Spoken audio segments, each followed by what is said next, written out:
जय हिंद दोस्तों। आज हम देखेंगे वैद्युत क्षेत्र की तीव्रता। तो वैद्युत क्षेत्र की तीव्रता में हम किसके कारण निकालते थे? चार्ज के कारण, आवेश के कारण। तो किसी भी आवेश के कारण जो वैद्युत क्षेत्र की तीव्रता होती है वो क्या होती है? Vector E equal to F upon Q zero. लेकिन यहाँ पर हम सीखेंगे कि वैद्युत द्विध्रुव के कारण उत्पन्न वैद्युत क्षेत्र की तीव्रता। पहले आप वैद्युत क्षेत्र की तीव्रता समझ लीजिए। प्रीवियस वीडियो में बताया गया है कि आवेश Q के कारण यदि कोई चार्ज है, उसके चारों ओर कुछ ना कुछ क्षेत्र होगा, रीजन होगा, उसमें किसी और आवेश को लाएंगे तो उस पर फोर्स लगेगा। तो हम वो जो आवेश मानते हैं उसको क्या कहते हैं? Test charge. उसको क्या कहते हैं? टेस्ट चार्ज कहते हैं। तो टेस्ट चार्ज को उसके फील्ड में लाने में जो फोर्स लग रहा है, फोर्स अपन उसके अनुपात को हम क्या कहते हैं? वैद्युत क्षेत्र की तीव्रता। वैद्युत क्षेत्र की तीव्रता से अभिप्राय ये है कि किसी भी इलेक्ट्रिक फील्ड में वहाँ पर उस जगह पर उसकी वैल्यू क्या है, उसी को हम तीव्रता के नाम से जो है शो करते हैं। तो वैद्युत क्षेत्र की तीव्रता हम कहाँ ज्ञात करेंगे? टॉपिक क्या है आपकी?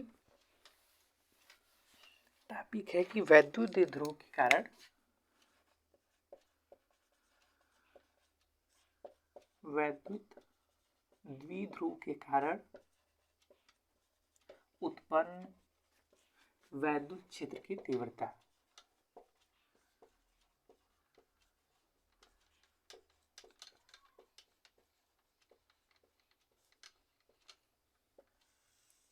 तो सबसे पहले ये समझ लीजिए कि वैद्युत क्षेत्र की तीव्रता क्या होती है। Vector E equal to F upon Q zero.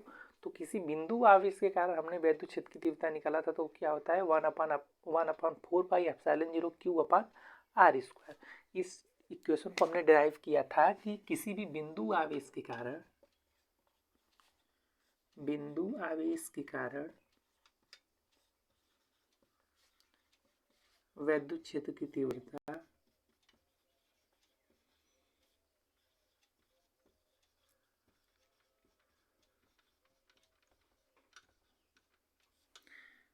क्या होता है? E equal to one upon four pi epsilon zero Q upon R square. इसको हमने निकाला था।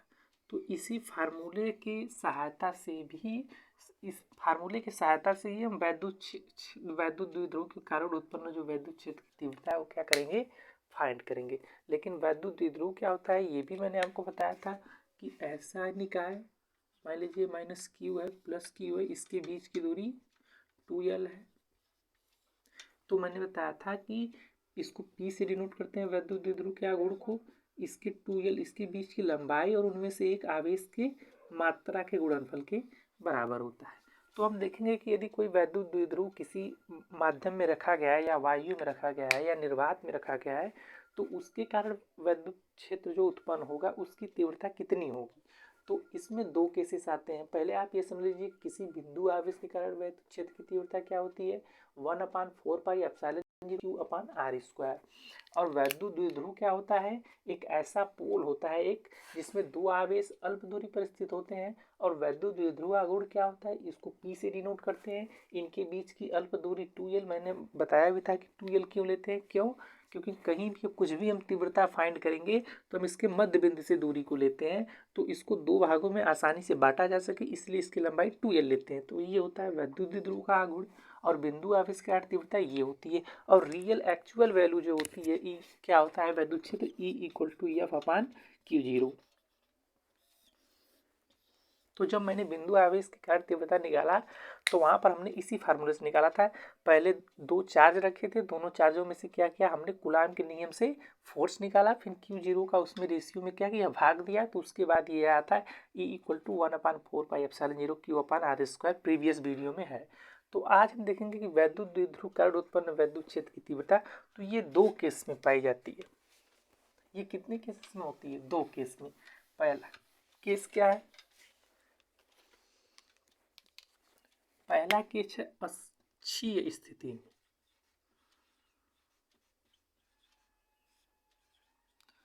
अक्षीय स्थिति में। और दूसरा निरक्षीय स्थिति में।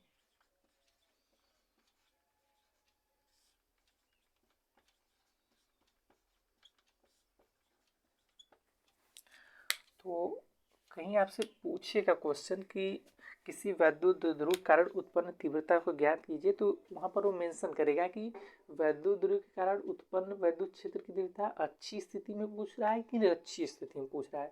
तो दोनों के लिए अलग अलग तीव्रताओं का मान आता है। तो आज हम इन्हीं दोनों को क्या करेंगे, यहाँ पर ज्ञात करेंगे, फाइंड करेंगे। तो इससे पहले देखिए वैद्युत क्षेत्र की तीव्रता, इस चैप्टर को समझाने से पहले मैंने आपको बता दिया वैद्युत क्षेत्र क्या होता है। कोई चार्ज है उसके कारण एक रीजन क्रिएट होता है जिसमें कोई अन्य चार्ज आने पर वो क्या करता है, एक दूसरे पे फोर्स अप्लाई करते हैं, उसको वैद्युत क्षेत्र कहते हैं। कहीं ना कहीं जो रीजन है जहाँ तक फोर्स लग रहा है उसको हम क्या कहते हैं, वैद्युत क्षेत्र कहते हैं। और उसके किसी भी पॉइंट पर उसका मान ज्ञात करना है वैद्युत क्षेत्र का, वैद्युत क्षेत्र की तीव्रता होता है। फिर मैंने आपको बताया वैद्युत द्विध्रुव क्या होता है, एक ऐसा पुल जिसपे दो आवेश, एक माइनस क्यू एक प्लस क्यू होते हैं अल्प दूरी पर, उसकी दिशा माइनस से प्लस की ओर होती है। अब मैंने आपको बताया कि वैद्युत ध्रुव कारण जो वैद्युत क्षेत्र की तीव्रता होती है वह दो केसेस में पाई जाती है, एक अच्छी स्थिति में, दूसरा का क्या होता है, निरक्षी स्थिति में। तो दोनों में डेरिवेशन है, दोनों को हम डेरिवेट करेंगे और फाइंड करेंगे कि कितनी वैद्युत क्षेत्र की तीव्रता अच्छी स्थिति में आ रही है और कितनी वैद्युत क्षेत्र की तीव्रता निरक्षी स्थिति में आ रही है। ठीक, तो सबसे पहले देखते हैं अच्छी स्थिति में। तो सबसे पहले हम वैद्युत क्षेत्र की तीव्रता ज्ञात करेंगे किस स्थिति में, अच्छी है स्थिति में। तो अच्छी स्थिति के लिए पहले क्या करेंगे, एक डायग्राम खींचेंगे और वैद्युत द्विध्रुव का भाई वर्ड का इस्तेमाल हुआ है तो कहीं ना कहीं वैद्युत द्विध्रुव को पहले आपको बनाना ही पड़ेगा। ये हो गया आपका वैद्युत द्विध्रुव, ये हो गया माइनस चार्ज, ये हो गया प्लस क्यू चार्ज। इनके बीच की पूरी दूरी है 2L। अब हम मानते हैं कि इनके मध्य में एक बिंदु O है, तो ये दूरी हो जाएगी कितनी, L, और ये दूरी भी हो जाएगी कितनी, L। तो पहले एक वैद्युत द्विध्रुव का निर्माण करेंगे और इसकी अच्छी स्थिति में पूछ रहा है, तो अच्छी स्थिति मतलब इसके ही दिशा में, तो इसके ही दिशा में हम एक बिंदु क्या लेते हैं, P। एक बिंदु क्या लेते हैं, P। और P पर यदि प्लस क्यू के कारण वैद्युत क्षेत्र की तीव्रता निकालना हो तो इसकी दिशा क्या होगी, E1, और माइनस क्यू के कारण क्या होगी, इसकी दिशा में, उल्टी दिशा में, E2। फिर से फिगर देखिए, हम क्या ज्ञात कर रहे हैं, वैद्युत क्षेत्र की, वैद्युत द्विध्रुव के कारण उत्पन्न वैद्युत क्षेत्र की तीव्रता। तो उसके दो केसेस होते हैं, एक होता है अच्छी स्थिति में, दूसरा होता है निरक्षी स्थिति में। तो पहला हम ज्ञात कर रहे हैं अच्छी स्थिति में, तो उसके लिए हमने पहले एक डाइपोल बनाया, डाइपोल मतलब वैद्युत द्विध्रुव बनाया। वैद्युत द्विध्रुव कैसा होता है, जिसकी दिशा माइनस आवेश से लेकर प्लस आवेश के बीच होती है और उनके बीच एक अल्प दूरी होती है। तो इसका हमने मध्य बिंदु लिया, बिंदु O। इससे हमने दो भागों में विभाजित किया, एक भाग का वैल्यू है L और दूसरे पार्ट का भी वैल्यू L ही होगा, यही दोनों L मिलके 2L हुए। तो इसके अच्छी स्थिति में हमने एक बिंदु लिया P। अब P पर हमको टोटल E फाइंड करना है। तो आपको सबसे पहले मैं बता दूं कि इनके बीच की दूरी क्या है, इसके मध्य बिंदु से इस P पॉइंट के बीच की दूरी क्या है, R है।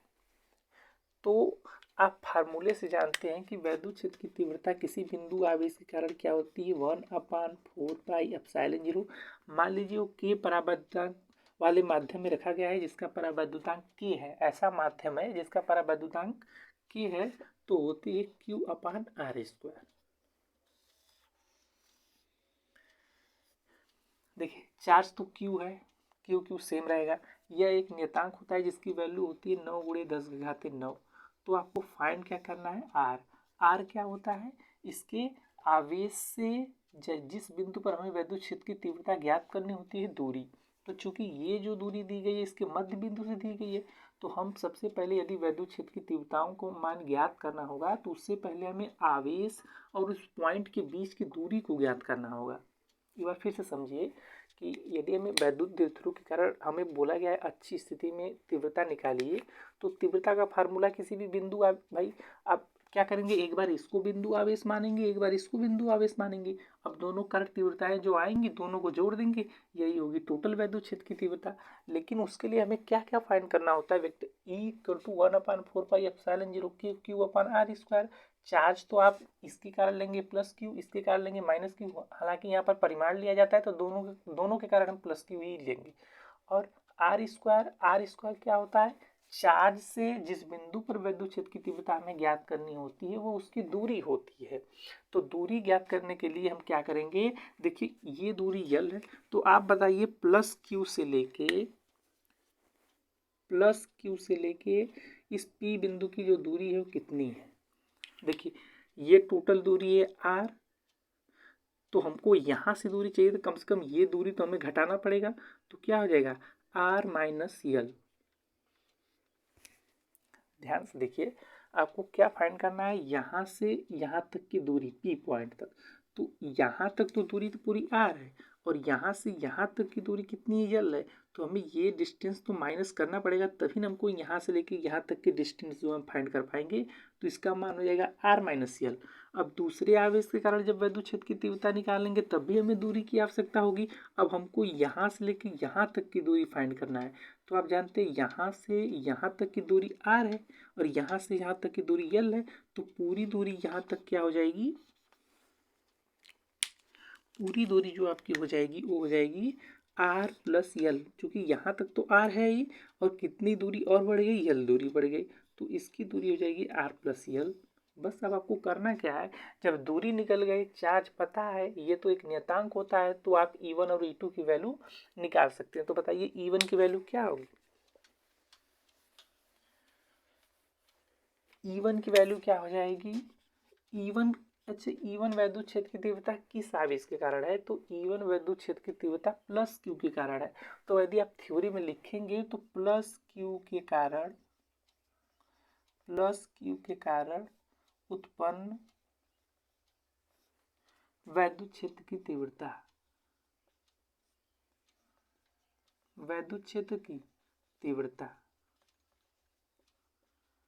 आप तभी फाइंड कर पाएंगे जब इसको आप एक बिंदु आवेश मानेंगे। कि आप भूल जाइए सबको, आप एक क्यू को एक बिंदु आवेश मान लीजिए और मान लीजिए इस बिंदु आवेश के कारण तीव्रता E1 है, जो कि क्या है इसी की दिशा में है, तो इसका मान E1 का वैल्यू हो जाएगा, मान लीजिए k परावैद्युतांक वाले माध्यम में रखा गया है, तो 1/4 पाई एप्सिलॉन 0 क्यू आवेश Q upon R square, value कितनी है आर माइनस यल का होल स्क्वायर। ये क्वेश्चन नंबर फर्स्ट। ये हो गया प्लस क्यू के कारण उत्पन्न वैद्युत क्षेत्र की तीव्रता। अब माइनस क्यू के कारण क्या होगा,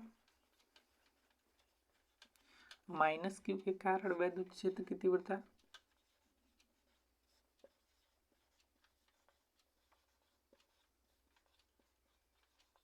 ये क्या हो जाएगा, ये E2 है 1/4 पाई एप्सिलॉन 0 के into Q upon R plus L का होल स्क्वायर, ये हो जाएगा समीकरण नंबर 2।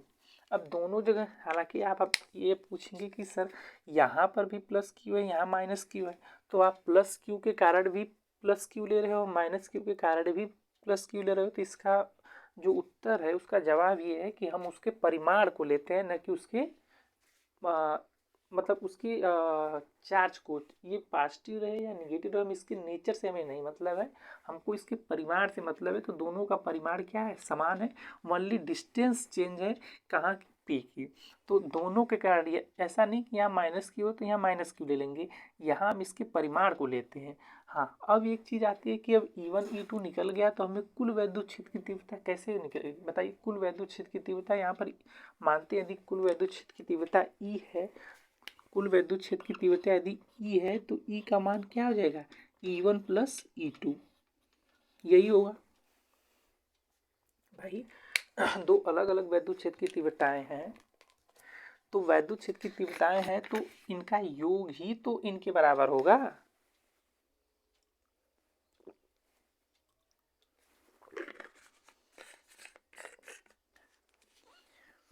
देखिए बिंदु P पर हमें विद्युत क्षेत्र की तीव्रता ज्ञात करनी है, तो मान लीजिए यहाँ पर टोटल वैल्यू E है, तो लेकिन यहाँ पर दो विद्युत क्षेत्र की तीव्रताएं हैं, क्यों, क्योंकि दो आवेश हैं, तो हमें कुल विद्युत क्षेत्र की तीव्रता ज्ञात करने के लिए इन दोनों के मान को जोड़ना होगा। लेकिन आप देखेंगे कि मैंने आपको बताया था कि विद्युत क्षेत्र की तीव्रता जो होती है वह एक सदिश राशि है, तो इसकी वैल्यू के साथ साथ इसकी दिशा को भी हम ध्यान में रखते हुए ही कोई इक्वेशन सॉल्व करेंगे या कोई टर्म ज्ञात करेंगे, तो आप ये देख रहे हैं कि अच्छा बताइए वैद्युत द्विध्रुव की दिशा क्या होती है। वैद्युत द्विध्रुव की दिशा माइनस क्यू से प्लस क्यू की ओर होती है और E1 की दिशा भी सेम इसी डायरेक्शन में है, तो E1 की वैल्यू तो हम प्लस लेंगे।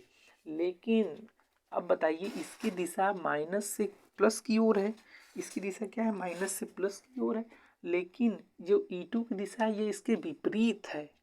आप इस चीज़ को समझ पा रहे हैं कि नहीं कि E1 की दिशा तो वैद्युत द्विध्रुव के अनुदिश ही है, लेकिन जो E2 की दिशा है वह क्या है, इसके विपरीत है। तो इसके लिए क्या करेंगे, E2 को हम माइनस के रूप में लेंगे, E2 को हम प्लस न लेके माइनस के रूप में लेंगे। क्यों, क्योंकि इसकी दिशा जो है क्या है, विपरीत है, तो विपरीत दिशा के लिए माइनस। तो अब इनका जो वैद्युत क्षेत्र ये यही चीज़ है, E1 प्लस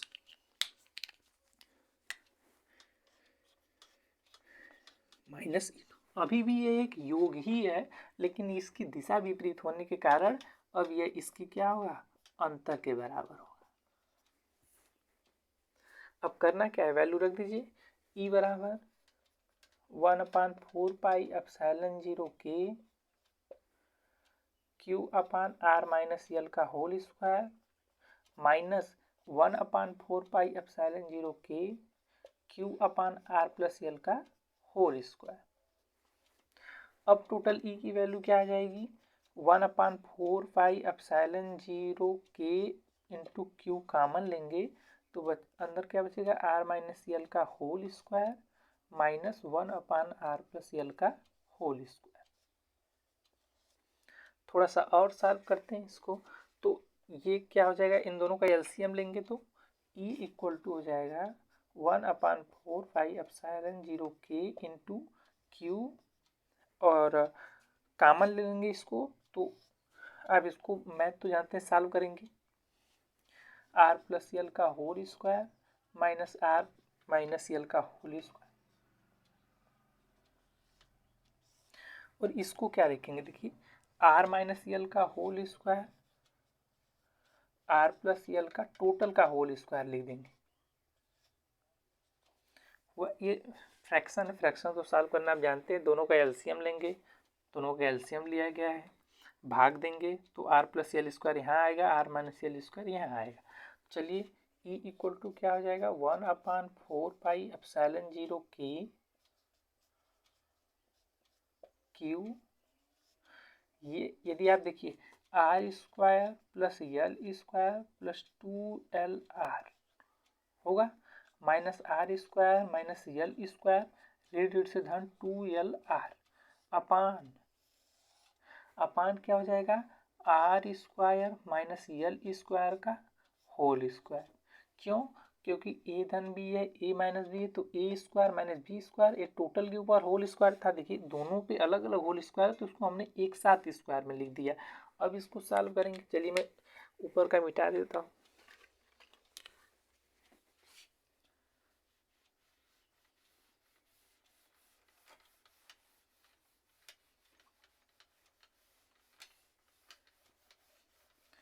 अब क्या हो जाएगा,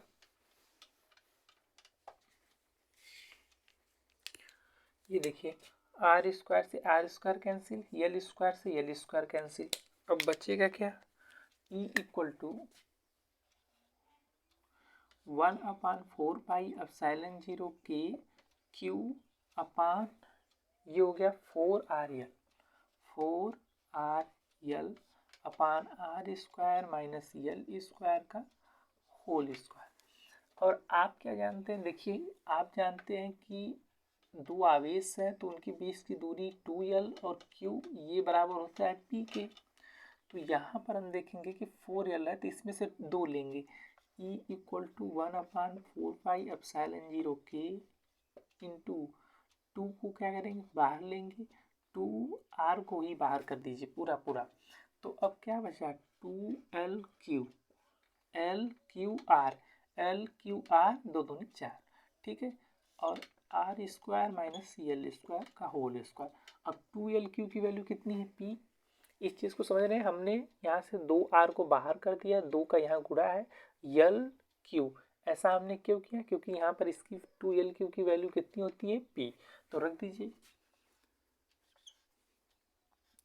ई इक्वल टू 1/4 पाई एप्सिलॉन 0 के 2r इसकी वैल्यू क्या हो गई P/r² माइनस L² का होल स्क्वायर। तो यहाँ पर अब क्या करते हैं, जब हमने फिगर बनाया था इसमें, तो ये जो यल होता है, मिड पॉइंट यल होता है, और इससे आर दूरी पर जो एक पॉइंट पी होता है, तो आर बहुत ही बड़ा होता है किससे, यल से।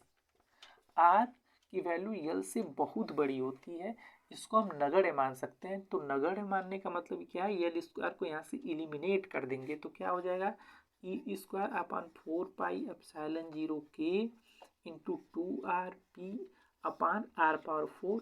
इसको इलिमिनेट कर दीजिए, आर से एक आर कैंसिल हो गया तो क्या बचेगा, E इक्वल टू 1/4 के इंटू 2p/r³। अब यदि निर्वात के लिए या वायु के लिए लेंगे तो k इक्वल टू 1, तो E की वैल्यू क्या हो जाएगी 1/4 इंटू 2p/r³।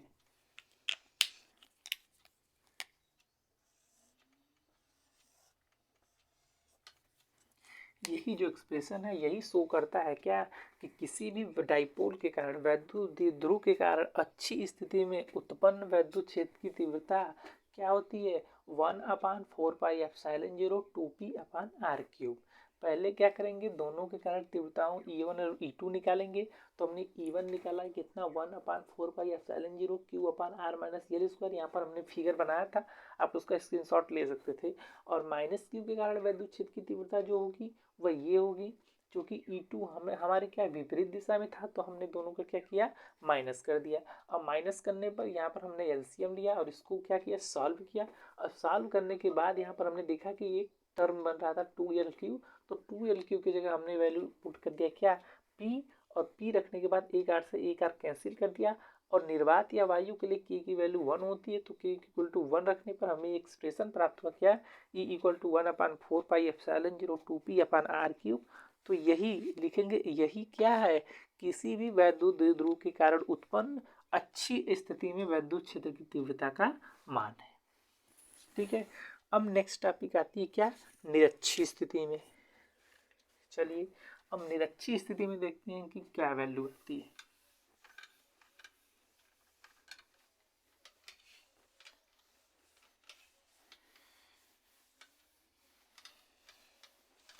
ये हमने निकाल लिया अच्छी स्थिति में। अब इसकी वैल्यू फाइंड करेंगे किसमें, निरक्षीय स्थिति में। तो निरक्षीय स्थिति में फाइंड करने के लिए क्या करना होगा आपको,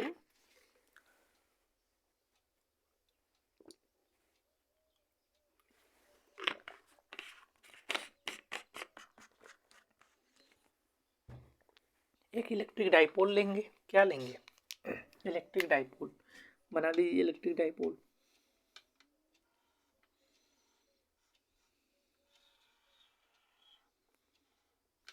थोड़ा सा बड़ा कर लेते हैं।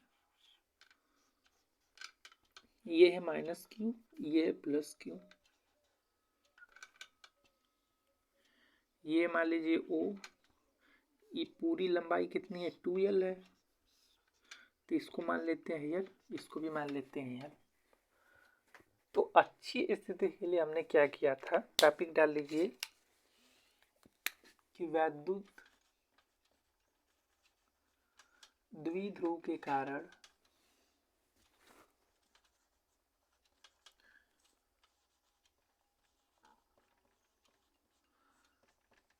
निरक्षीय स्थिति में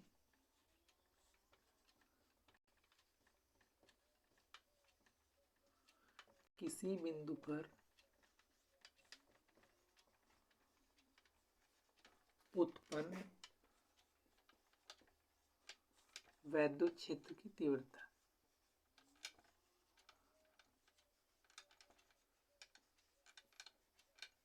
आपका टॉपिक का नाम क्या है, कि किसी भी वैद्युत द्विध्रुव के, तो पहले हमने क्या निकाला, अच्छी स्थिति में। तो अच्छी स्थिति में हम इसकी दिशा में ले रहे थे। अब निरक्षीय स्थिति में क्या करेंगे, इसके ऊपर जाएंगे। निरक्षीय स्थिति में क्या करेंगे, इसके ऊपर जाएंगे। तो टॉपिक का नाम आप लिखेंगे कि किसी भी वैद्युत द्विध्रुव के कारण उत्पन्न निरक्षीय स्थिति में यदि कोई बिंदु है तो उसकी तीव्रता क्या होगी।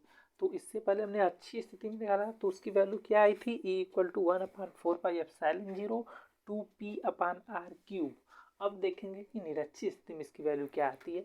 तो चूंकि ये जो मान हम निकाल रहे हैं किसके कारण निकाल रहे हैं, वैद्युत द्विध्रुव के कारण निकाल रहे हैं, तो इससे पहले हमें एक वैद्युत ध्रुव का निर्माण करना होगा। अब मान लेते हैं कि इसके वहां पर भी हम इसके मध्य पॉइंट से P दूरी R दूरी पर लिए थे एक बिंदु P, और यहाँ से भी एक बिंदु लेंगे इसके मध्य दूरी से क्या लेंगे, P। तो मान लीजिए यहाँ पर एक बिंदु क्या है, P है,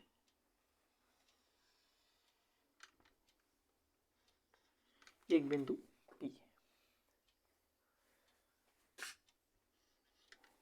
फिर से आपके सामने वही समस्या आ गई, क्या कि वैद्युत क्षेत्र की किसी भी बिंदु आवेश के कारण तीव्रता होती है 1/4πε0 Q/r²। R क्या है, डिस्टेंस है। अब इसकी डिस्टेंस, इसकी और इसकी डिस्टेंस आपको फाइंड करना है, तभी आप इस फार्मूले में रखकर निरक्षीय स्थिति में क्या करेंगे, वैद्युत क्षेत्र की तीव्रता ज्ञात कर सकते हैं। तो इसकी दूरी क्या हो जाएगी आप बताइए, पाइथागोरस प्रमेय से। पाइथागोरस प्रमेय से हो जाएगी, यदि आप कर्ण स्क्वायर निकालते हैं, यदि इसको हम A माने, इसको हम B माने, तो आप ही बताइए PA की वैल्यू क्या हो जाएगी।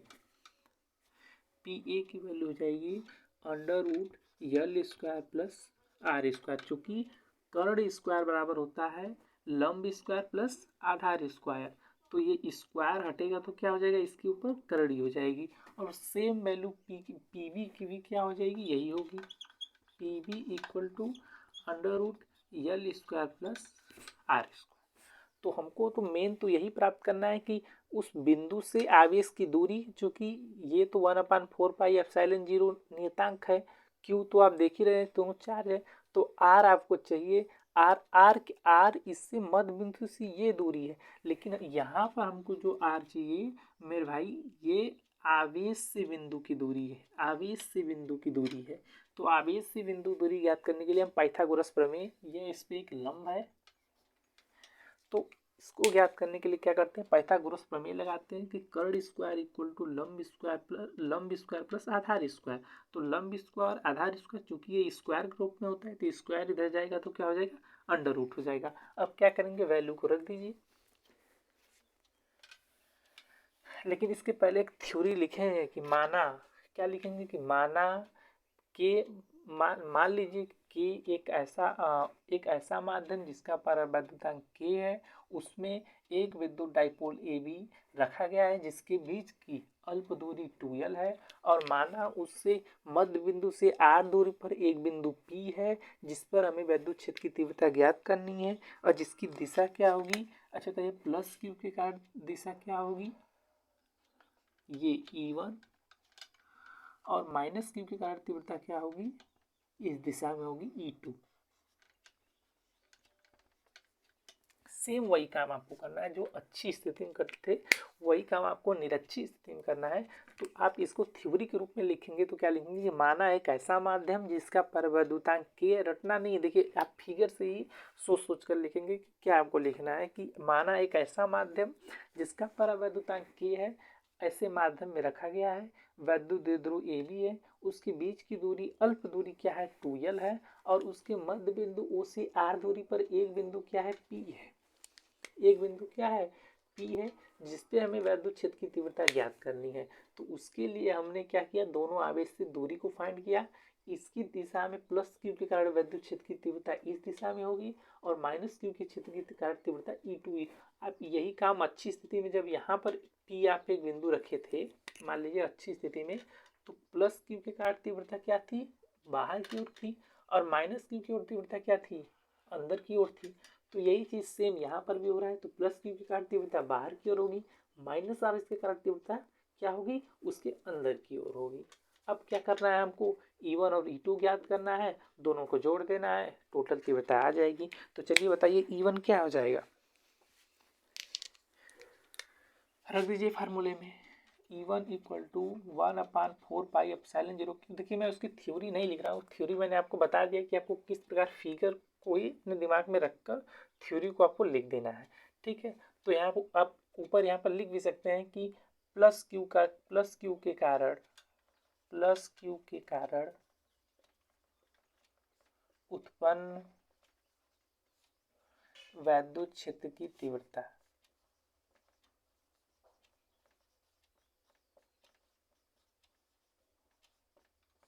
प्लस क्यू के कारण उत्पन्न वैद्युत क्षेत्र की तीव्रता क्या हो जाएगी, Q upon R square plus L square. देखिए यहाँ पर जो फार्मूला होता है वो आर स्क्वायर होता है, तो आर स्क्वायर यहाँ पर क्या है, P A L square plus R square, तो इसका वर्ग करेंगे तो करड़ी हट जाएगी, तो क्या हो जाएगा R square plus L square. अब माइनस क्यू के कारण उत्पन्न तीव्रता क्या होगी, माइनस क्यू के कारण उत्पन्न वैद्युत क्षेत्र की तीव्रता क्या होगी, E2 equal to 1/4 pi epsilon 0 के Q upon R square plus L square, same होगी क्योंकि चार्ज भी समान है, दूरी भी समान है, तो वैद्युत क्षेत्र की तीव्रताएं क्या होंगी, समान होंगी। लेकिन यहाँ पर एक चीज और आती है, क्या कि वहाँ पर E1 और E2 अच्छी स्थिति में थे, तो उसके कोई घटक नहीं थे। तो यदि इस फिगर को हम आपको एक अलग तरह से समझाते हैं कि होगा क्या, मान लीजिए ये R वाली लाइन है, यही आपका फिगर है, ये आपका E1 है, ये आपका E2 है, इसके मध्य एक घटक निकालते हैं क्या, total E।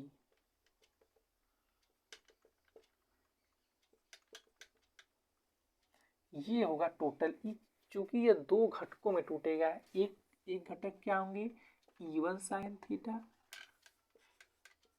E2 sine theta, और एक घटक होंगे E1 cos theta, E2 cos theta, और जो टोटल E होगा वो इसके बराबर होगा, और इसकी लंबाई तो बराबर ही है, आप ये जानते हैं। तो यहाँ पर एक फंडा होता है क्या, कि वहाँ पर वो अच्छी स्थिति में था तो उसके घटकों के रूप में नहीं तोड़ा जा सकता है, लेकिन यहाँ पर E1 और E2 का योग ज्ञात करने के लिए आप ऐसा नहीं कि इसको आप जोड़ देंगे वो प्राप्त हो जाएगा, नहीं, इसके दो घटक भी होंगे, तो इसके मध्य एक लाइन खींची जाएगी जो टोटल E के बराबर होगी, और ये दो घटकों में टूटेगा क्या, E1 sine theta, E2 sine theta के रूप में, और E1 कास थीटा और E2 कास थीटा के रूप में। तो इन दोनों का योग E जो होगा यही दोनों के बराबर होगा। तो आप ये जानते हैं कि जो कि E1 और E2 की वैल्यू सेम है, यहाँ पर क्या है, साइन थीटा ये एक दूसरे के बराबर तथा विपरीत दिशा में है, तो जो साइन थीटा वाला घटक है वो तो क्या हो जाएगा, निरस्त हो जाएगा, और कास थीटा वाला जो है एक ही दिशा में होने के कारण क्या होंगे, जुड़ जाएंगे। क्योंकि यदि आप E1 sine theta plus E2 sine theta करने जाएंगे तो E1 E2 की तो वैल्यू सेम ही है, तो ये विपरीत दिशा में होकर माइनस हो जाएगा, तो ये कट के क्या हो जाएगा, जीरो, और E1 कास थीटा और E2 कास थीटा एक ही दिशा में होने के कारण क्या होंगे, जुड़ जाएंगे। तो आपकी कुल वैद्युत क्षेत्र की तीव्रता E इक्वल टू हो जाएगी, E इक्वल टू क्या हो जाएगी, E1 cos theta plus E2 cos theta. फिर से देखिए, हमने एक वैद्युत ध्रुव लिया है ए बी, जिसके एक कोने पर चार्ज है माइनस क्यू, दूसरे कोने पे चार्ज है प्लस क्यू। क्यों, क्योंकि एक इलेक्ट्रिक डाइपोल की जो दिशा होती है वह माइनस क्यू आवेश से लेकर प्लस क्यू की ओर होती है, और हमने उसके मध्य बिंदु को एक बिंदु माना है ओ, और उससे आर दूरी पर एक बिंदु माना है पी, जिसपे हमें वैद्युत क्षेत्र की तीव्रता ज्ञात करनी है। तो प्लस क्यू के कारण तीव्रता बाहर की ओर, माइनस क्यू के कारण तीव्रता अंदर की ओर होती है। तो हमने फाइंड किया है कि किसी भी बिंदु आवेश का कारण तीव्रता E equal to 1/4 pi epsilon 0 और Q अपान आर स्क्वायर होती है। तो उसके लिए हमें R फाइंड करना होगा, तो इन आवेशों से दूरी हमने निकाली है √L square plus R square, और यहाँ पर हमने देखा कि जो ये वैद्युत क्षेत्र की तीव्रता है ये दो घटकों में विभाजित हो रही है, क्या, एक E1 sine theta E2 sine theta, और दूसरा E1 कास थीटा और E2 कास थीटा। और हमने ये देखा कि ये एक दूसरे के विपरीत तथा बराबर हैं, तो क्या हो जाएंगे, निरस्त हो जाएंगे। तो और हमें तब वैद्युत क्षेत्र की तीव्रता केवल किस पर निर्भर कर रही है, केवल E equal to E1 cos theta plus E2 cos theta. और आप ये जानते हैं E1 की वैल्यू E2 की वैल्यू सेम है, कास थीटा की वैल्यू भी सेम है, तो क्या हो जाएगा, वैल्यू रख दीजिए।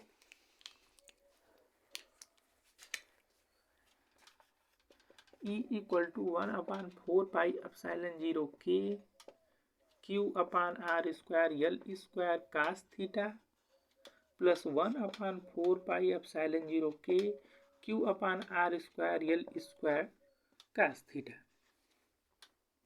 अब ये जुड़कर क्या हो जाएगा 1/4 पाई एप्सिलॉन 0 के Q upon R square L square plus 2 cos theta. भाई दोनों वैल्यूज सेम है, दोनों वैल्यूज सेम है तो क्या हो जाएगा 2 का 2 को बाहर भी रख सकते हैं, लेकिन हम देखिए इसको क्या बनाना चाहते हैं आप वो समझिए। तो कास थीटा इक्वल टू क्या होता है आधार बटे कर्ण। तो चाहे आप इस त्रिभुज से ले लीजिए PAO से या OPB से, कास थीटा इक्वल टू आधार यल बटे कर्ण कितना हो जाएगा, कर्ण क्या है PA है या PB है तो under root L square plus R square. मेरे भाई कास थीटा इक्वल टू हो जाएगा L upon L square plus R square की पावर 1/2। यदि स्क्वायर होता है तो स्क्वायर लिखते हैं, क्यूब होता है तो क्यूब लिखते हैं, लेकिन यदि कोई भी चीज़ अंडर रूट में है करड़ी में है तो उसका मतलब क्या होता है उसके पावर 1/2 है। तो अब कास थीटा की वैल्यू यहाँ पर रख दीजिए E equal to 1/4 pi epsilon 0 के Q upon R square plus L square. दो मैं यहाँ पर लिख दे रहा हूँ, कास थीटा की वैल्यू क्या हो जाएगी L upon R square plus L square के पावर 1/2। अब बताइए यहाँ पर भी ये 2L3 क्या है, 2L3 है वैद्युत द्विध्रुव का आघूर्ण। 2L क्या है उसके बीच की अल्प दूरी है, Q का है उसमें से एक आवेश का परिमाण है। तो यहाँ जहाँ भी 2QL या 2L3 आएगा क्या मैं 2L3 की जगह P लिख सकता हूँ कि नहीं लिख सकता हूँ, 2L3 की जगह P में लिख सकता हूँ। तो लिख दीजिए E equal to 1/4 pi epsilon 0 के P अपान, जब भी आपका बेस समान होता है तो घातें जुड़ जाती हैं, तो घात 1 और 1/2, 1 और 1/2 जोड़ के क्या हो जाएगा 3/2। तो हम क्या लिख सकते हैं R square plus L square power 3/2।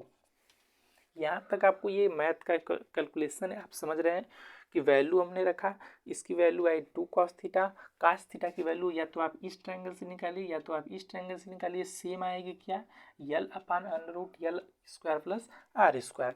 और यहाँ पर एक घात था यहाँ पर आधी घात थी, तो एक और आधी घात को जोड़ने पर 3/2 हो गया। अब फिर वही आप चीज़ करेंगे क्या कि जो ये आर की वैल्यू है, ये जो आर की वैल्यू है यह यल से बहुत बड़ी है, जो आर की वैल्यू है ये क्या है यल से बहुत ज़्यादा बड़ी है। तो यल को यहाँ कर फिर एक बार निगलेक्ट आप करेंगे तब E इक्वल टू क्या आ जाएगा आपका, E इक्वल टू आ जाएगा 1/4 पाई एप्सिलॉन 0 के into P upon R square power 3/2। अब पावर से पावर जो होता है, पावर के ऊपर पावर होती है तो क्या होती है कट जाती है, तो 2 से 2 कैंसिल हो जाएगा।